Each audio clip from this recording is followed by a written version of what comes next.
So welcome everyone to our Science Unwrapped presentation tonight. Before we begin, I'd like to draw your attention to our online learning activities on the Science Unwrapped website. That's www.usu.edu unwrapped learning activities.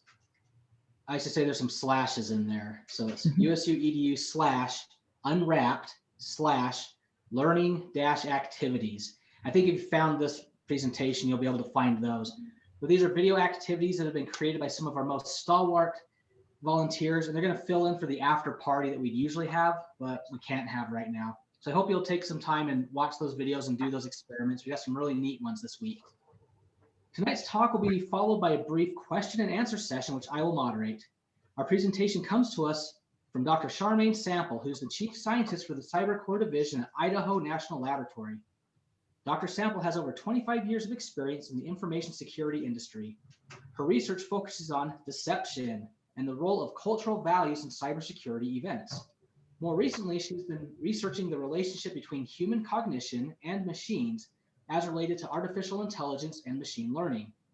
Dr. Sample is presently continuing research on modeling cyber behaviors by culture, and other areas of research are data resilience, cyber physical systems, and industrial control systems. So I'll turn the time over to Charmaine and have at it. Thank you, Eric. I am Dr. Char Sample. I just go by Char. So if anyone has questions and you want to call me by my name, you can say Char. And I'm going to talk to you tonight about exploring artificial intelligence and machine learning from the perspective of a cybersecurity professional, which will be a little bit different than any other perspective you've heard about artificial intelligence and machine learning. So let's talk for a minute here. Let's talk about artificial intelligence.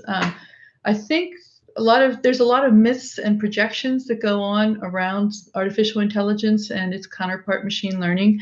I can tell you right now, HAL is not going to take over the world, for those of you who are old enough to know of HAL and Space Odyssey. For those of you who may be a little younger, you hear about all these great things that artificial intelligence is going to do, and it can do a lot of good things, but it's not going to replace humans for everything. There's a huge gap that needs to be covered before we actually get there. So when somebody says machines are going to take over the world and decide that humans are not going to be needed, what you're really hearing is somebody projecting their own fears about what's going on. But when you really pull back the covers and you start looking, you realize that we're a long way from that. I can say with some certainty, I don't think it's going to happen in my lifetime, and I still plan on going a long while. So artificial intelligence, what is it? It is the technology that performs tasks which mimic human intelligence. And this is a definition that I got from the Office of Science. They have several around artificial intelligence, but this one was kind of a nice, concise one, and it's a very easy one for us to get our heads around and say, oh, so we have a machine that's trying to mimic what a human would do in this situation. And because a machine has certain limitations, you're going to find out that it can only go so far into mimicking what a human does. So when we talk about the artificial intelligence and what it's going to do, all of its lessons are learned through machine learning. That's what actually powers our artificial intelligence. So you'll say, well, what is machine learning? Well, that is the algorithms that are capable of generalizing these lessons learned from a relatively limited data set to allow for abstraction of lessons to a larger environment. So we have our two base definitions that we're going to work off of, and now we're going to talk about what we see actually happening. So artificial intelligence is indeed a disruptive technology. We find people are being replaced in several jobs, particularly where there's repetitive tasks or where there's tasks that can be that are well understood, even if we don't understand even if we can't manually get through all the processes in a timely manner. So we find that in automation, manufacturing, things like that, artificial intelligence is really good there, because we have discrete tasks that it can perform. But we also know that artificial intelligence is going to introduce some problems. And as a cybersecurity person, that's kind of our bread and butter. We make our money by being able to break things, or at least explain how things are going to get broken and how we can fix it or keep it from getting broken. So when we say that it's going to cause problems, for those of you who are of a certain age, if you're a certain generation, you'll maybe recall back in the 1900s, like 1980s, 1990s, we would say to err is human, to really foul things up takes a computer. Well, when we talk about artificial intelligence, we can talk about this at a much larger magnitude because we're spreading across a larger domain of data. So when I talk about our problems in general here, I can say artificial intelligence and machine learning introduces problems of a breadth as well as nature that are difficult for humans to envision. We can say, I can think this will go wrong. I think this is what it's going to look like when it goes wrong. But we don't always get that right because we don't really understand these black box algorithms and how they're doing what they're doing. So when things go wrong, we can only extrapolate so far.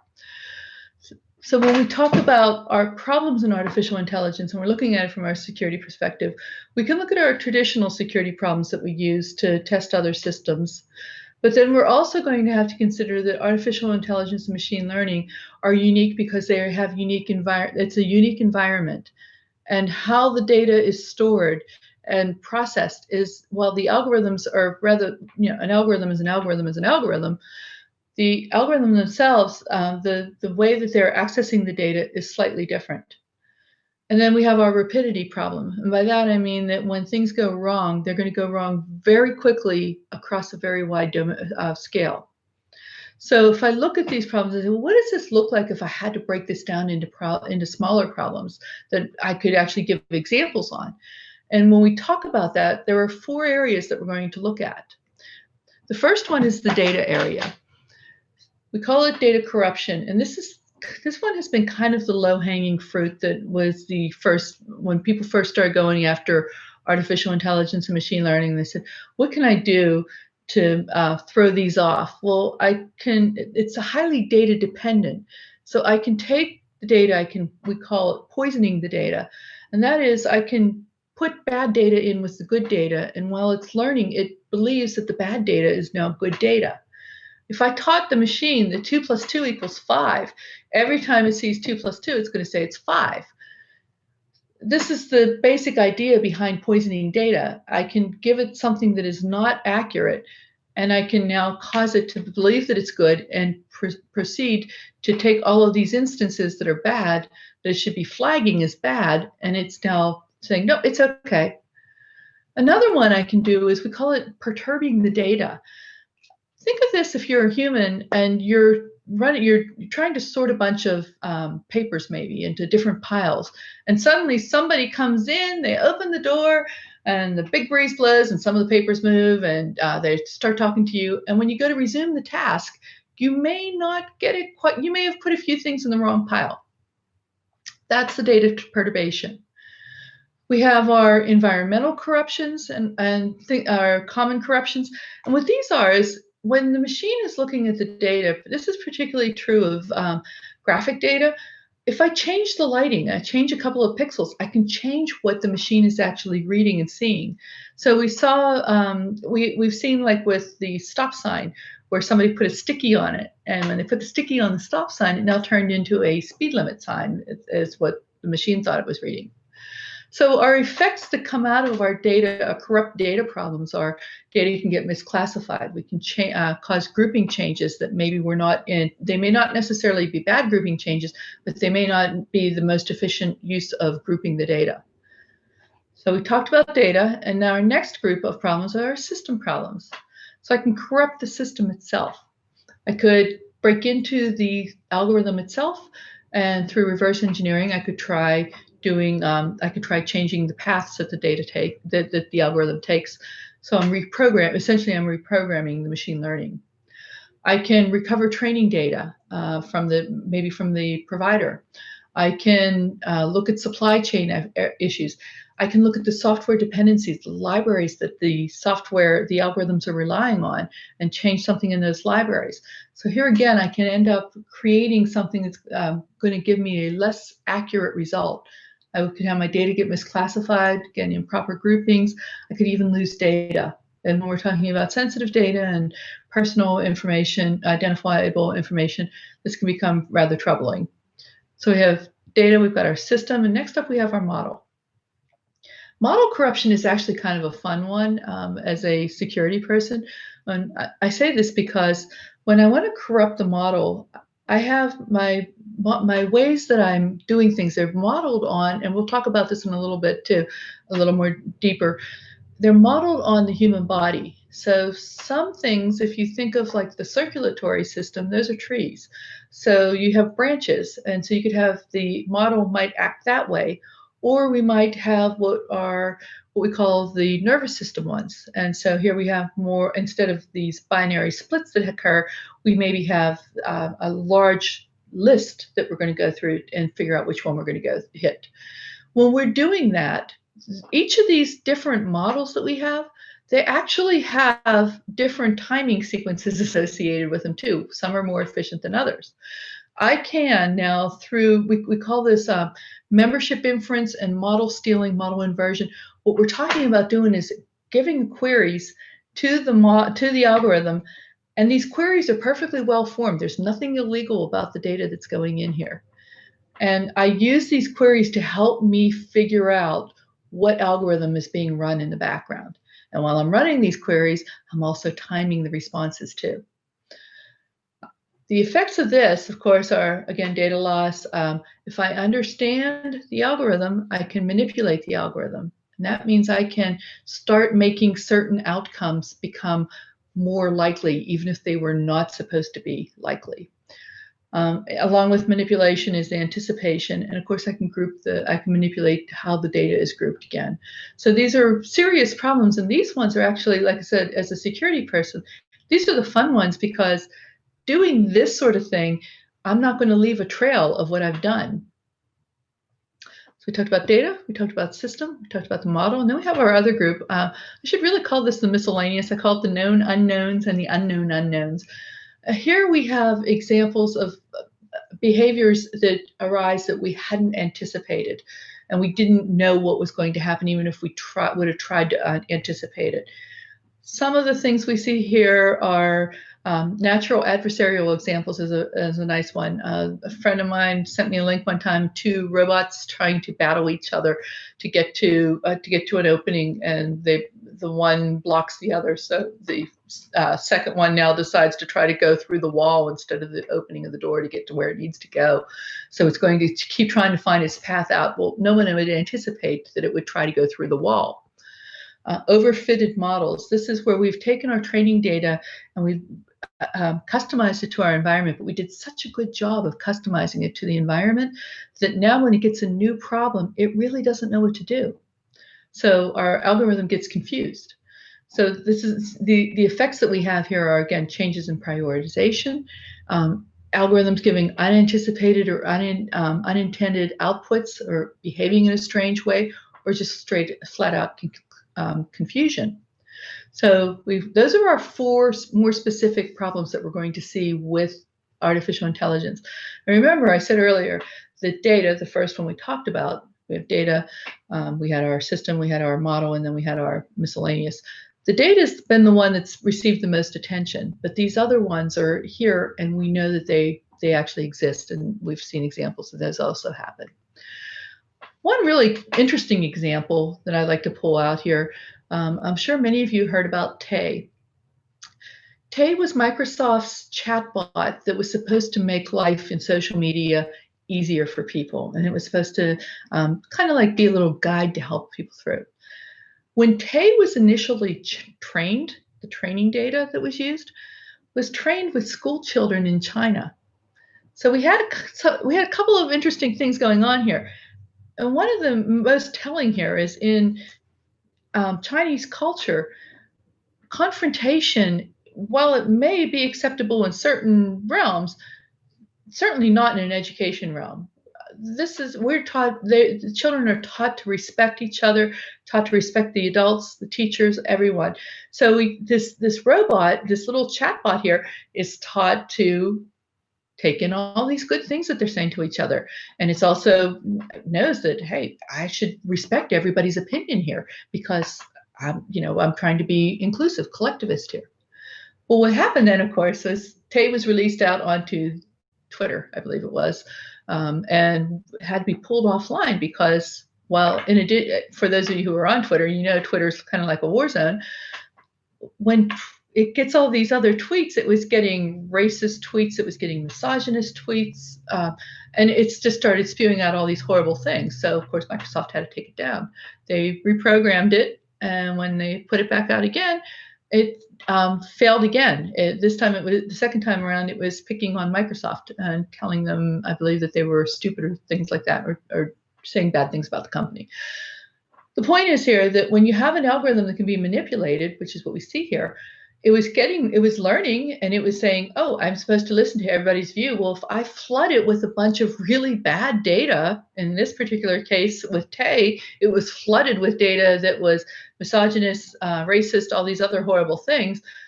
That became the majority of the data that was reading. So it would think that the response should be, the probability, the high volume response would be to respond in such a manner. So the goal here is now to be able to, this is a nice example where you don't even have to give it data that would break an algorithm. You just manipulated the model when you did this. So what we want to be able to do is to talk about how we can make our AI better. And in order to do that, we need to understand it better. And to that, we have some mitigations here. We will probably have human in the loop for the foreseeable future. We find that artificial intelligence does really well when it is a decision support, used in a decision support capacity, but not as well when we put it in charge of making decisions, especially when these decisions get into the areas that are difficult for machines. So emotions, ethics, things like that. Another way we can test our AI out really well is what we call tabletop exercises. And what we're talking about here on the upper right with the tabletop exercise is being able to get experts from different domains. So if my artificial intelligence is running on a power grid, I want to get people who understand, I want to get the operators, I want to get the people who understand the system, as well as the data scientist and the computer programmer and the security people. And we want to run through scenarios and say, well, what if I did this? How would this respond? And that's why we have tabletop exercises. The third way we're doing this, and these are all the traditional ways that, by the way, we've looked at dealing with this, is testing, extensive testing. We start by testing it ourselves. The simple unit type testing, very discrete testing. Then we test the artificial intelligence. So we've tested data, we test the intelligence, and then we can actually have the artificial intelligence test the artificial intelligence. So this is extensive testing that we're talking about.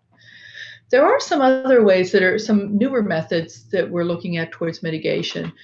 The first one on the left we're going to talk about is explainable AI. And this is kind of just like that it sounds. When we're talking about explainable AI, I want to know how that algorithm took the data that it had and made the decision that it made, so that, and put it in terms that I as a human will understand. And I should be able to do this across various domains. On the right, you see the rubber band, that's the resilient systems. By that, what we're talking about, remember we said we can attack the systems that AI runs on. We need to be able to make our systems self-healing. They need to be able to identify when something is wrong, so that's robust, and then they need to be able to fix it and get back to the best possible state in the fastest possible manner. So that is what resiliency is about. Then we have a third one, which is a new initiative we're starting at the lab, and that is called making our data resilient. Currently, when we look at data, a lot of times, and you hear this a lot of times in public, you'll hear it in the news, you might hear it in politics, you can hear it in all different walks of life. Somebody will say something and somebody else will take what that person said and they'll say, well, you said, and then the first person who said the initial quote said, you took it out of context. Well, that's what resilient data is about. Can we put the data in context? How do I do that? Well, I need to be able to understand the environment in which this data was created and know what time it was created and understand how long that data is good during that time. So it needs to be descriptive and it needs to have the time piece as well as the context. And when we put all these together, we have other ways now that we can start dealing with some of our AI challenges. But based on this, I said, let's take a bigger view, a longer view back here. let's look at artificial intelligence and start comparing it to human intelligence, because this is what it's really based on. So I'm going to go back a little far in time. I actually have a hard copy, and I haven't read through too much of it yet, but I keep hearing this one that comes up. The Macy's Conference on Cybernetics from 1946 to 1953. This was where they drew the blueprints for what is artificial intelligence. It was interdisciplinary in nature, and they had this theory of systems being applied to living beings, machines, economic and cognitive processes. So now you can see why we want to have this interdisciplinary nature here. We're talking about biology, we're talking about neurology, we're talking about machines, how they actually work, so on down the line, and how this all feeds into the process of how humans make decisions. So we have psychology also involved, our social sciences. Now, John von Neumann, around this time, came out with a quote that was pretty interesting. He said in the Silliman lectures that it's the possibility that the brain's computational activities were similar to a massively parallel computer. And that is what lays the foundation for this. And we're also finding now that there's more research going on, not just in cognitive science, but computational cognitive neuroscience. So how do we, this is taking this to that next step. Also at this time, we'd come out of World War II. And after World War II, there was a finding that there was disciplines being crossed. The boundaries between the disciplines were crossed, where psychologists were picked up, were using signals, working with the signals intelligence people, and they were able to manage perception. And you hear a lot today, too, especially in the realm of deception, of being able to manage perception. So why is all this relevant? Because our machines, again, I kind of hinted that we're building off of what we know from here. Our machines, we need to understand how they sense and then perceive and then process. We need to understand this with humans too. And it turns out that humans don't always do it the same way. So this is how biases get built into a lot of our software, because whoever's writing the software, what they're sensing, what they're perceiving is what is now being pushed to the forefront. So while we're talking about the humans and the computers, if you look on the left here, here's our little memory chip here, our little memory card, okay? And you can see it's nice and flat. It's got its little devices off the side there that we can go ahead and hook off on. On the right, we've got our human brain, and you see all the little wrinkles in it. Now, I'm not a cognitive neuroscientist. I've only read a few pages here and there, but there is a speculation that there's little wrinkles in those crevices. The electrical activity that goes between those is what actually leads to the higher order thinking. And you'll notice in the middle here, I have the mouse brain. And the reason I put the mouse's brain is you saw the human brain on the right with all those crevices. You see this memory card on the left that's nice and flat, more like the mouse's brain. So when we're talking about, that's why I'm saying that I don't see artificial intelligence taking on the role of HAL anytime soon. Now, when we talk about the things that affect our brains, if you look at us and the human brains and the artificial brains, you're going to find there's some similarities here. We get a change in electrical impulses. Guess what? That affects both brains. Changes in oxygen. Okay, on the other side, we have our changes in temperature, so our computers, we like to keep them nice and cool. If we change the materials, we can also have an effect on our processing. But on the human brain, if I change your oxygen levels, your glucose levels, other physical chemical changes, I can also change your ability to concentrate and maybe provide correct answers and do high order thinking. So that's one part of the problem. Now we know that we have this we have to work with, but then we also have our ways that we learn. And here's where it gets really fun. Because when humans are learning, we learn through audio, visual, so we can read. We have lectures. You're sitting in a lecture right now. You're listening to me talk. You're reading. You're seeing my slides. You're probably watching me move my hands as I'm speaking. Anyways, that's all there on that base level there. That's for the retention of learning. If I go up a level, we learn a lot through play. This is why games and education, game theory, this is part of the reason why this is so attractive, because your memory is going to be better if you're an active participant, which is what you're doing when you play. And then our high order there, we have if I work with someone, if I'm being coached by someone, so as I'm doing the task, somebody says, oh, if you did it this way, it might be better. And as I get better at the task, maybe they give me a junior person and they say, work with this person, make sure that they get as efficient on this task as you are on the task. So we pass this on to each other. Now, the funny thing is when we do this with humans, we pass on our own biases on how to do a job, even if we're not passing on our other biases. On the right here, we have our artificial intelligence and we have our machine learning, and underneath that we have our deep learning. So I said machine learning takes a small set of data and it uses it to abstract up. Deep learning deals with larger sets of data and it says it abstracts lessons. And of course, our lessons are what actually feed into our artificial intelligence, and it tells our intelligence what to do, what decision to make. So here on the left, we have our little girl we want to teach her. We have on the right, we have our little robot. We want to teach that. We have textbooks for our children. We have training data for our machine, our little robot. Humans, pedagogy, andragogy. This is how we teach children or adult learners. Machines, supervised, unsupervised, training data with expected output and independent data classification without knowledge of prior classifications. So we're trusting the machine to do it right. Then we have this other piece that goes on here. For humans, we make decisions. And how do we make our decisions? We have what is known as System 1 and System 2. System 2, we seem to have that down pretty well for our artificial intelligence. That's our conscious thinking. That's our rule following. That's saying, I made this decision based on logic. But the truth of the matter is we make most of our decisions based on System 1. So this is our emotions. It's involuntary. It's very fast. Our processing rate on this, on System 1, is like 11 million bits per second.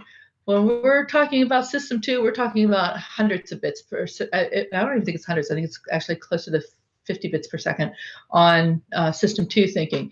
So when we're faced with having to make a decision and we have to do it quickly, System 1's winning.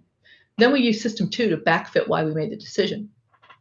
So what do we have here? When humans, we know that we use motivation, we use our patience or impatience regarding our decision, our attitude towards risk, and how we are with ambiguity, things that are uncomfortable. We also have our more standard System 2 type things where we say, what's the commodity? What's the value on this? What's the value for the cost? Now, our machines look at commodity also, our System 2 things that we understand very, very well. But when it gets to risk and ambiguity, what it does is it actually relies on probabilities, which of course it has extracted from the training data. And in our K example, we saw that the probabilities actually became were based on the flood of bad language that was being used. And it said, well, probably the answer should be this, when it shouldn't be. So we say that data informs our decisions. I said that our actual mechanism is behavioral based. And so I thought it might be good to pull out a nice example here. And so before I came out to Idaho, even though I'm presently sitting in Maryland, before I moved out to Idaho, it was decided that because Idaho gets a bit of snow and we have long winters, that it might be a good idea to have an SUV, not a little rear-wheel drive car that cries when it gets on the water.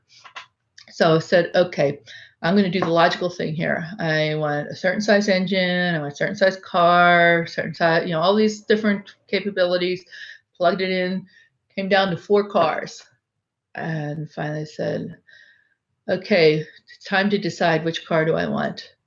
And I looked at them very closely and I said, I will take the blue car.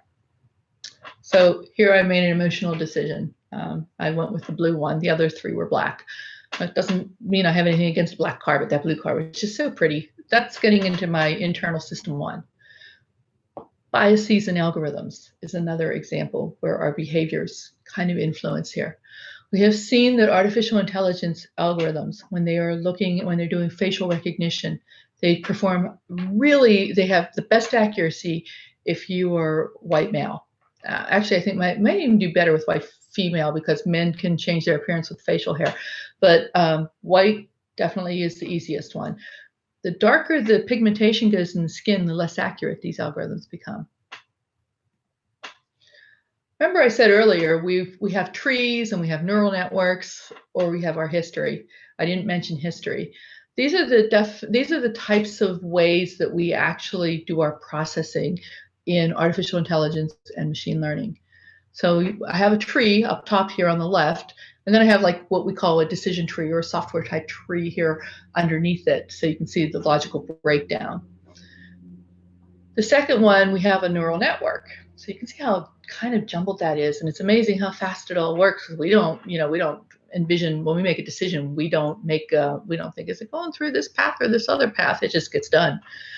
When we try to recreate that in our virtual world or in our software world, we have inputs and we have like this big line of this list of decisions we can make, and it can go this way or that way. It could be any one of these based on the decision, and they actually embed several layers down, but this was a very simple example. And then we have this other one over here. We call this heuristics. This is the history. How many times maybe you've seen a certain thing happen. And when we talk about human decision making, we move between each of these types of decisions seamlessly. Artificial intelligence does not. Artificial intelligence, it's pretty much pick one. The algorithm picks one and stays with it.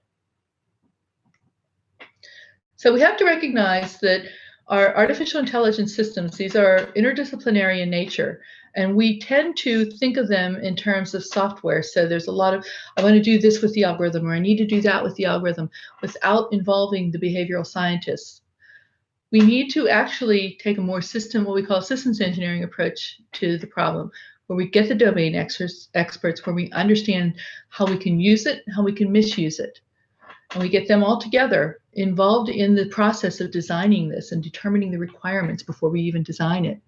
And we say, hey, not only do we want the people who understand the problem from the domain, but we want the people who understand how the humans are going to interact with it. Then we also need to develop our best practices for our artificial intelligence uses. We need to have resilient data, resilient systems, and we, of course, obviously need follow-on investment in various sciences. So I'm going to wrap up here. I know I've gone a little over my 20-minute allotment here to say that artificial intelligence and machine learning is a disruptive, transformative technology, and the interdisciplinary nature of AI will require additional inputs from sciences beyond computer science and math. We need our other sciences. Therefore, I can say for all of us, fun for everyone. And with that, I will leave my contact info up here, and I'm going to stop sharing in a minute here and open it up for questions.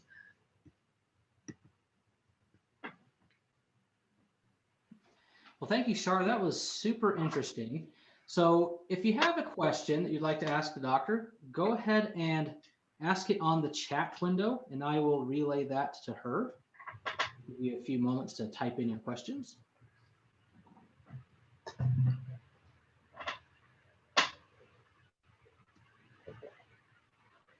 I suppose I should have had a blue water glass here too, huh? All right, so we have our first question from Kylie Hatch. She asks, would you say that AI usually doesn't work out because of things like Tay's scenario, where the people who interact with it ruin it? That's a good question. And I might say that in Tay's case, that was kind of the problem. We had people interacting with it also.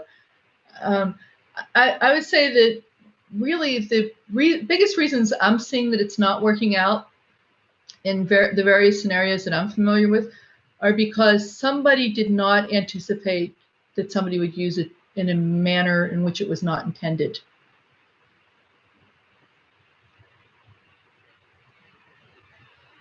Mary Ann asks, what's the best way for high school students to prepare for a career in cybersecurity?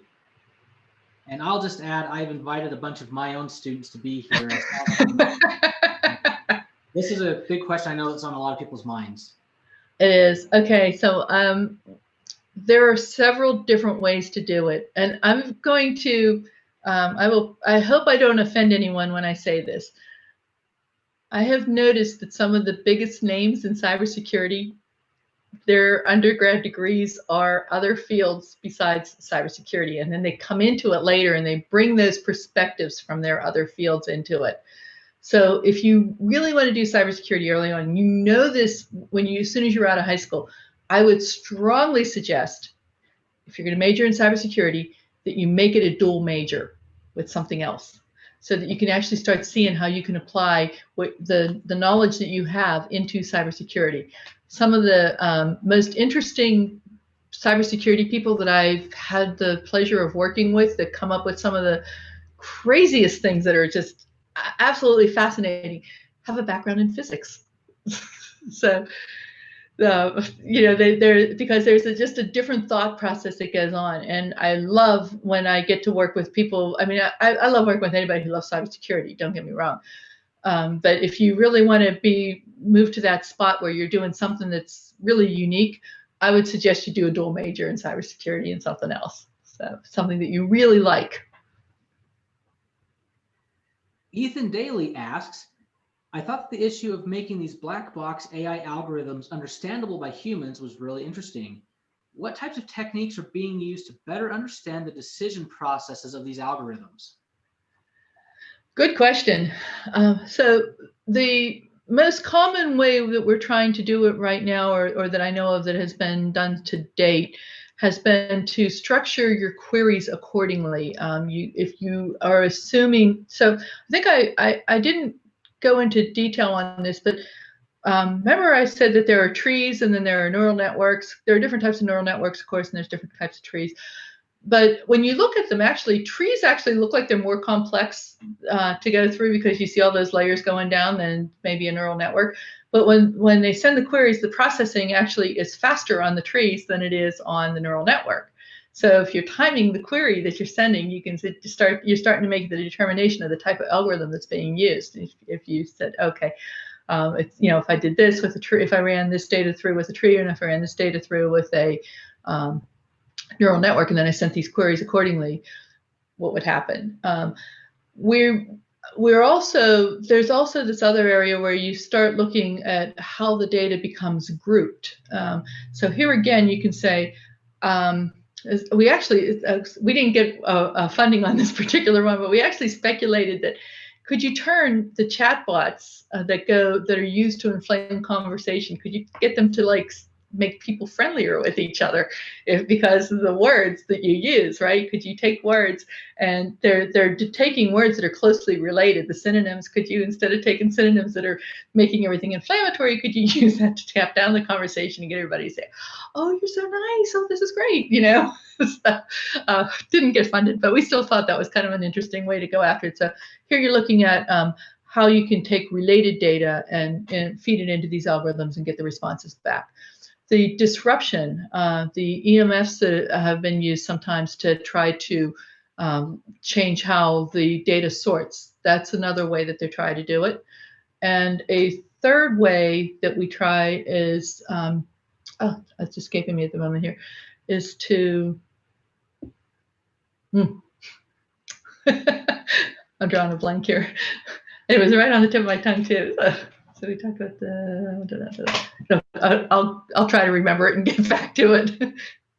Well, it's too bad they didn't fund the research into making people more civil online. Yes, I would like that. Asks maybe a similar question, but do you think we're getting closer to understanding artificial intelligence? Yes, I actually think we understand artificial intelligence quite well. The part that we really struggle with is the gap between artificial intelligence and human intelligence. And a lot of this is because if you look at what happened with human intelligence, if you look at cognitive neuroscience as a discipline in general, that's a relatively young field. I mean, you take a field like math, you've had 100 years of math, you've had Newtonian physics and things like that. Cognitive neuroscience, you're talking about something that's under 100 years old. So or it's around 100 years old, I think now. If you're looking at that, they're still making discoveries in how the human brain works and how we make decisions. So to get artificial intelligence, to bridge that gap and to get artificial intelligence there, we have quite a ways to go because we're still basing it on what we knew back in, say, like the 60s and 70s, what we knew about how the human mind worked. To be able to, now there is one wild card I did not mention in any of this that I think is going to it could really change the game a lot. and that is the emergence of quantum computing, because now you have extra computing power to go with all of this. So now right now we do have some limitations based on our computing power and our hardware and whatnot. But when we introduce quantum, we would have a larger area that we can work with, and it's possible we could start training computers to actually do some of this higher order thinking with the different and involving the different types of intelligences, which I didn't even get into. Like I think there's like 9 different types of intelligences. And when we're talking about artificial intelligence, it understands the logical and understands the pattern making, finding patterns. It's learning how to do the muscle piece, the human muscles, getting robots to walk, and so that they start to walk more fluid instead of less like the clunky, robot that we used to. So those are just part of the intelligences, but in terms of like understanding music and art and feelings and things like that, it can perceive what's happening, but it doesn't necessarily predict as well. And that's because we don't really understand those types of intelligences, how they work. They're more of a fluid type of movement across as opposed to ones and zeros. All right. There's 3 more questions. Let's try to do this like a lightning round. Char, what's your favorite part of your job at INL? Probably getting to talk with the researchers and learning what other people are working on, and just bouncing ideas with them. Don't sound like much of a computer person if you're like talking to people the most. Well, but it's other computer people. So. All right. Another question. Can artificial intelligence be made to continually learn and retain new information without a human reprogramming it? Theoretically, yes. In reality, we've not seen that because, again, we tend to put our biases in on things, on the software that we write, on the data that we give it. So that's why we oftentimes find we have to do reinforcement learning. Because we have to account for these or these other perspectives that we haven't taken care of. But yeah, theoretically, it should be able to at some point. In the future, AI won't put us out of jobs. It might just make us be working to train the AI instead. I actually saw an interesting one the other day. Somebody had an article and they said, AI won't put us out of jobs, it'll actually make us more creative. And I thought, boy, that would be great if that's true.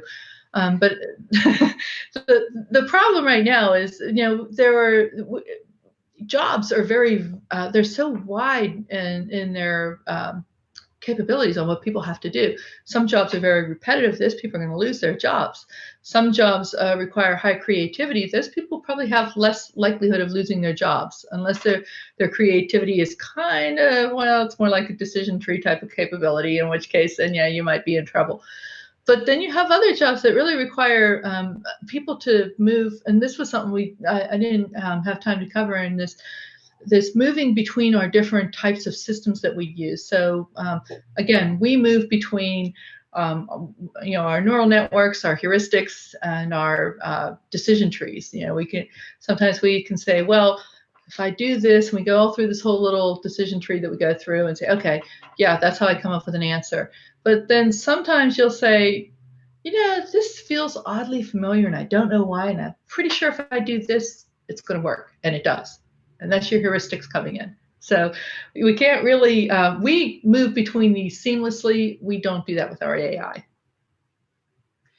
Grace has a good question. Going back to the education aspect of getting into the field, are there any classes in particular that you'd suggest taking once out of high school for learning more about artificial intelligence? Yeah, actually, what I would start with, and I actually recommend this.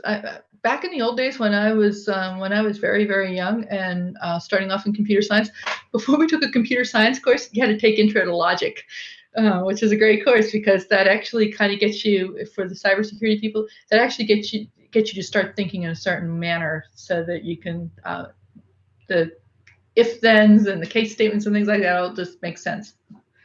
So I would suggest maybe that. I also would suggest maybe some systems engineering or systems thinking courses if they're available before you start your computer science courses.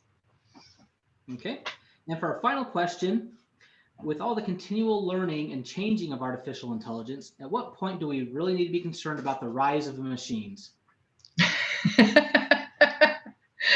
I don't think we have to worry about the rise of the machines anytime soon. I'm not going to go ahead and put a timeline on this. Oh, come on.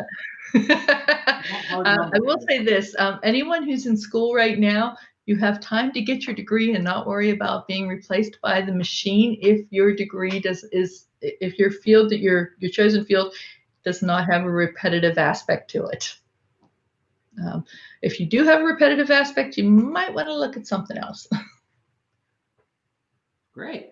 Well, thank you again for visiting us virtually and giving us a fascinating talk. It gives us a lot to think about.